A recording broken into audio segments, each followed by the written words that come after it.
স্থানীয় সরকার মন্ত্রণালয়ের উপদেষ্টা আসিফ মাহমুদ সজীব ভূঁইয়ার ব্যাগে এয়ারপোর্টে ম্যাগজিন পাওয়া গিয়েছে। এর আইনি কাণ্ড ব্যাখ্যা জানতে আইনজীবী সৈয়দ বেলায়েত হোসেন কাছে আমরা জানতে চাই এটার ব্যাখ্যা কি, যদি আপনি আমাদেরকে একটু ব্যাখ্যা করতেন দর্শকদের উদ্দেশ্যে। আসিফ মাহমুদ সজীব ভূঁইয়া তিনি বাংলাদেশের একজন নাগরিক। এয়ারপোর্ট একটা স্পর্শকাতর জায়গা। এয়ারপোর্টের ইমিগ্রেশন পরবর্তী যে জায়গা, ওই জায়গায় ঢুকতে হলে আপনার কোনো আর্মস নিয়ে ঢুকার নিয়ম আইন বিধি নাই। আমি যদি দেশের বাইরে যাই সেক্ষেত্রে আমি আমার আর্মসটা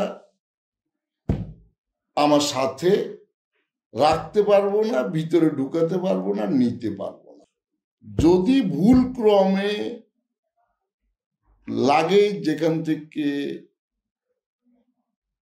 বুঝিয়ে দেওয়া হয় সেখান পর্যন্ত যেতে পারে, কিন্তু এরপরে ইমিগ্রেশনের ভিতরে যদি তিনি ম্যাগজিন সহ যেতেন তাহলে এটা অন্যায় হিসাবে, অপরাধ হিসাবে তিনি বিবেচিত হইতেন এবং তার বিরুদ্ধে অস্ত্র আইনে মামলা হতো।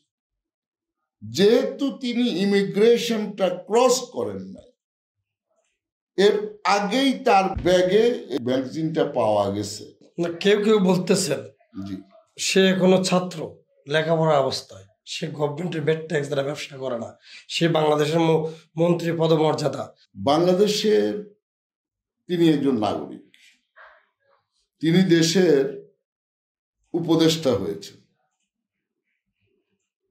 দেশের একজন উপদেষ্টা তিনি তার ব্যক্তিগত নিরাপত্তার প্রয়োজনে একজন নাগরিক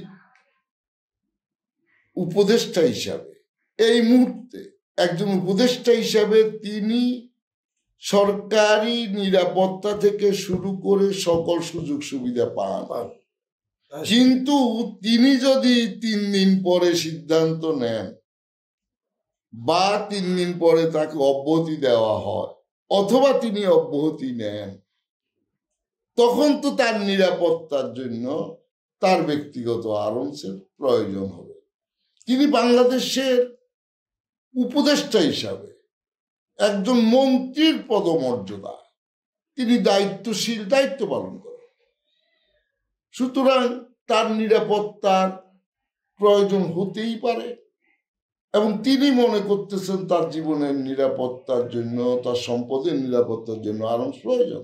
সুতরাং বিশেষ বিবেচনা, বিশেষ নিয়মে তিনি এটা পেতেই পারে। উনি নিজে যখন মনে করে তার ব্যক্তিগত নিরাপত্তা প্রয়োজন, উনি আর্মসের দরখাস্ত করলে তিনি আর্মসের লাইসেন্স পাবেন। উপদেষ্টা বা দায়িত্বশীল কর্মকর্তারা যদি মনে করে এই প্রেক্ষাপট বিবেচনায় অমুক অমুককে আর্মস দেওয়া যায়, ম্যাগজিনটা যেহেতু চলে আসছে, সুতরাং এটা যথারীতি সে ইচ্ছা করলে ওখানের দায়িত্বশীল, ওখানের এয়ারপোর্টের পুলিশের কাছেও জমা দিতে পারতেন, সেটাও দিতে পারতেন। আবার একইভাবে তিনি যে তার বাসায় পাঠিয়ে দিয়েছেন, কারণ তার বাসায় একটা নির্দিষ্ট লকার আছে এই আর্মসটা রাখার জন্য, আপনি এসে আবার এখান থেকে এয়ারপোর্ট থানা থেকে এটা বুঝে নিতে পারতেন। এইটাও হতে পারত এবং ওইটা হওয়াটাই বাঞ্ছনীয় ছিল।